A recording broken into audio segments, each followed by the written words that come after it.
Let's say China. China. China. China. There are next door neighbors, and you can actually see Russia from land here in Alaska. Go over to China.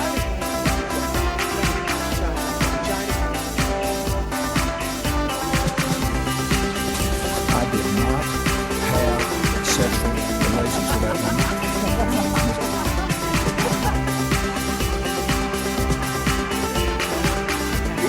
Trump statement, tweeting out insults to Angela Merkel. What's he doing? Ladies and gentlemen, please welcome your host. Hello. It is I, James Andrews, and you are listening to So This Happened. It is Monday, the 17th of April, 2017. I hope everyone had an absolutely fantastic weekend. There was a lot of stuff going on. But first, today was the annual White House Easter egg roll. And it differed this year slightly from other years in the sense that anybody with a brown egg was being turned away at the border. Gate. And some other noticeable funny things that happened at the Easter egg roll today. During the singing of the national anthem, Donald Trump forgot to put his hand on his heart until Melania gave him a little bump. You can see that on YouTube. It's pretty funny. Now, to be fair, it may be that Donald Trump just hasn't used his heart in a long time and wasn't quite sure where it was. And in Korea, Daddy Pence was at the demilitarized zone.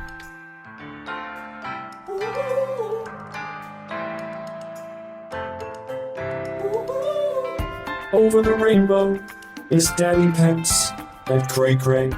Daddy Pence, friend of Jesus, friend of Trump.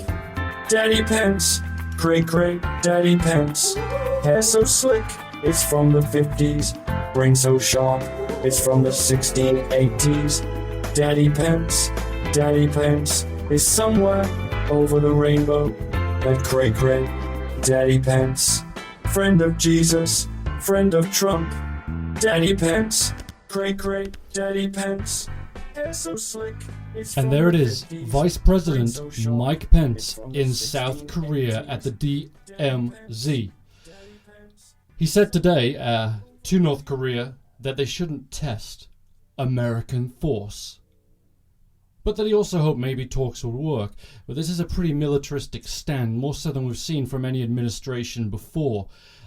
He essentially said, Kim Jong-un, you try us, my friend, we're going to launch bombs at you. Yeah, we're going to launch bombs at North Korea. It's going to be so awesome. Oh, man, you know, I've determined something. Okay, so this administration, you've got Trump and Pence and these generals and all these guys. They think that this is a big fucking game of Risk. Do you remember that game, Risk, right? Great game where you build your armies up and you just take over places. That's what it is to them. It really is. You know, his domestic policy not working at all. So he said, right, I'll just take over the whole fucking world. You know, we've already seen airstrikes on Syria. And then we saw airstrikes on Afghanistan. So the next logical step is airstrikes on North Korea. But of course, North Korea is a completely different kettle of fish to Syria or Afghanistan. North Korea have nuclear weapons. They've already done 5 tests. They're threatening a 6th test of a nuclear weapon. So when you do an airstrike against a country that has no way to defend itself, Syria or Afghanistan, the world looks at you and says, well done, yes, you've got balls and I can see them. When you do an airstrike on North Korea, there's this potential that millions of people could die in whatever conflict resulted from that. And I know that Donald Trump has some very well-respected generals who are advising him. And I just hope that people are able to get through and say, look, we need to calm down here a little bit, settle down, let's have some talks, let's see what we can do. But already, members of Congress on the Republican side are saying that they don't necessarily have to be involved in this decision, that they trust Donald Trump, they trust the generals, and if Donald Trump feels that by not showing his cards and doing the first airstrike is the best way to handle things, then they're okay with that.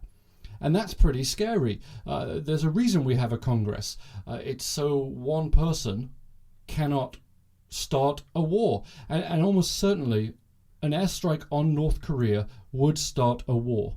I mean, everybody, experts agree that's what would happen. You launch an airstrike on North Korea, you are going to be at war with them. They may not be as technologically advanced as us, but people will still die. It's just, I hope cool heads prevail. I really do. And in Europe this weekend, Turkey had a crucial vote on a referendum that would grant the controversial President Erdogan sweeping power. Well, the votes were counted and the referendum was passed by a very narrow majority, but what it does is it gives Erdogan vast sweeping powers. In related news, just this afternoon this document was leaked. It was an email from the White House to the Turkish government. The body of the email was completely censored, but the subject line did read, "So, how did you do that?" And before we go any further, I just have to pay tribute to a great actor. Clifton James died this weekend at age 96. If you don't know who Clifton James was, he played Sheriff J.W. Pepper in 2 James Bond films. You'll remember him. He was the sort of Texas sheriff who was chewing the tobacco. Anyway, great actor, and thank you for your work, and peace, brother. Now, in technology news, we're going to move to New York City, where Uber drivers are...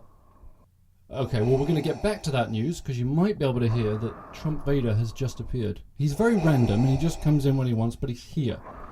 Well, Trump Vader, it's absolutely lovely to see you. I hope you're over your food poisoning, yes? Yeah, okay. Well, he gave me the thumbs up, so he is over his food poisoning. You're here to read your tweet, I assume. You are. You've got a good one. All right, he's got a good one. I can tell he's smiling behind his mask. So, ladies and gentlemen, here's Trump Vader with his tweet. Our military is building and is rapidly becoming stronger than ever before. Frankly, we have no choice. Oh, that's an interesting one, Trump Vader. You're talking about North Korea, aren't you? He's nodding his head. Wait until North Korea sees and feels the power of my Death Star. Your Death Star? Trump Vader, you don't have a Death Star, do you? No. Actually, I don't have a Death Star. I wish Congress would give me one, though. Well, Trump Vader, you never know. If you ask really, really nicely, they might build you a Death Star. Maybe. He's shrugging, so maybe they will. You should ask them that. Anyway, listen, Trump Vader was here. He did read his tweet, and you know how much he loves his round of applause. So everyone, let's give Trump Vader his round of applause.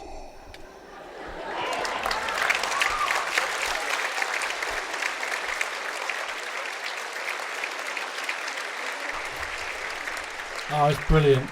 He loves it. He loves it. He's off. But you should have seen the way he walked out of here. Triumphant. Really happy.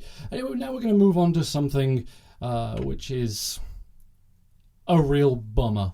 I know it's Monday and we're going to do a real bummer. But you'll remember last week we were talking about rules that President Obama had put in place that Donald Trump was in imminent danger of overturning. Already he had overturned 11 of them, and there was a few others that were in danger of being overturned. One in particular was the Women's Healthcare Protection Act, and that was one that we said last time we talked, just last week, that it was in imminent danger of being repealed and taken back. Well, that has been repealed and taken back. It sort of slipped under a little bit with all these whole Syria bombs and Afghanistan bombs and North Korea trouble and Russia trouble, and it all sort of just went right under the news cycle. And what we're going to do for the rest of the episode is we're going to talk about it because I believe it's very, very important. And unfortunately, there's nothing we can do about it right now, but knowledge is power, right? That's what they say. And it might be total bullshit, I don't know. But knowledge is power. So we're going to look at what has happened and how it will affect you, your family, and your friends. And briefly, we'll just recap what it was. It was a thing called the Title X rule.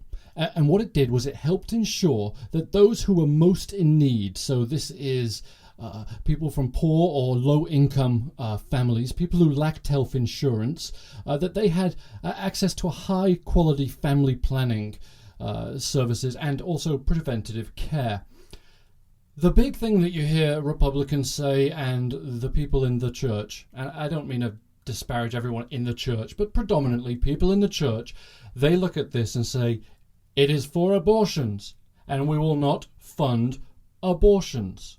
On a complete side note, actually, if I can, every single one of you who said, let's repeal this because we don't believe in abortions, I hope that every single fucking one of you has registered with DHS to become a foster parent or an adoptive parent to these children that may well be born now who are unwanted. That is now your moral obligation. But as we discussed last time we were talking about this act before it was repealed, what it actually does is it provides family planning services, but it also provides cancer screenings, STI testing, and women health exams. Under Title X, more than 4 million people had access to family planning that they would not have access to and now do not have access to before it came in. These are at nearly 4,000 health centres around the country. And we already said this is for mainly low-income families, people who can't get insurance, possibly people on disabilities. In fact, 85% of the people that were served by the Title X family planning program had incomes below 200% of the federal poverty level. That's massive. So these are people that literally cannot go to a doctor, a GP, to have these exams and these tests done. These are people that need this Title X program. And we said before that in 2015, to use a year here, what the Title X supported health centres provided was over 800,000 Pap tests to women, breast exams to over 1 million women, and nearly 5 million tests for STIs and 1 million HIV tests. These are really, really important things. I think anybody would agree that these are very, very important things. Now, approximately 1.5 million Planned Parenthood patients benefit from Title X family planning. So whatever your thoughts are on Planned Parenthood, whether they are from some misguided information that you heard on Fox News with Sean Hannity or Bill grab him by the pussy O'Reilly, it's not what was happening. Planned Parenthood, primarily what they do is testing, screenings, contraception to prevent births, and yes, abortions if necessary. And I've talked to people who are very, very Christian people, and you wouldn't think that they would be in favor of abortion, and they're actually not in favor of abortion, but they are absolutely against anybody being able to tell someone they can't do that. Because the other option, folks, rather than these safe clinics where these operations can be performed, is in alleys, like in the 1950s and the 1960s, when these operations become extremely dangerous. So just to say, I love my fellow humankind, surely you would want them to be able to have things that were safe, right? And we've already discussed that these people are so far below the poverty line that another child to feed, or even a first child to feed, would be life-alteringly bad for them. And you can argue all you want, well, they should have used protection. You can prevent these things. Absolutely, you can. But accidents happen. Look who our president is. Accidents happen.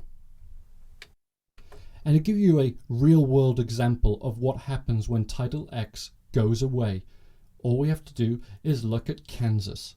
Kansas defunded Planned Parenthood and other reproductive health centers.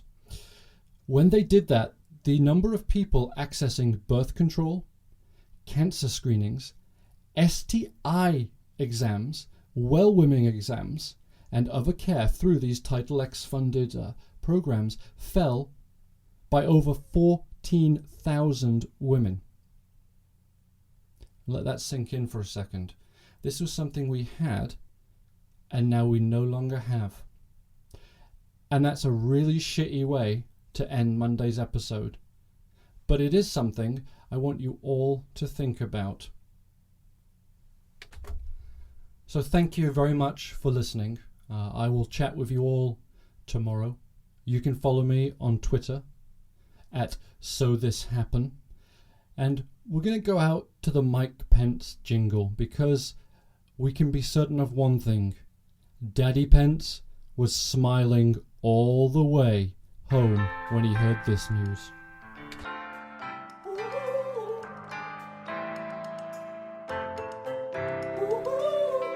Over the rainbow is Daddy Pence and Cray Cray. Daddy Pence, friend of Jesus, friend of Trump. Daddy Pence, Cray Cray, Daddy Pence. Hair so slick, it's from the 50s. Brain so sharp, it's from the 60s.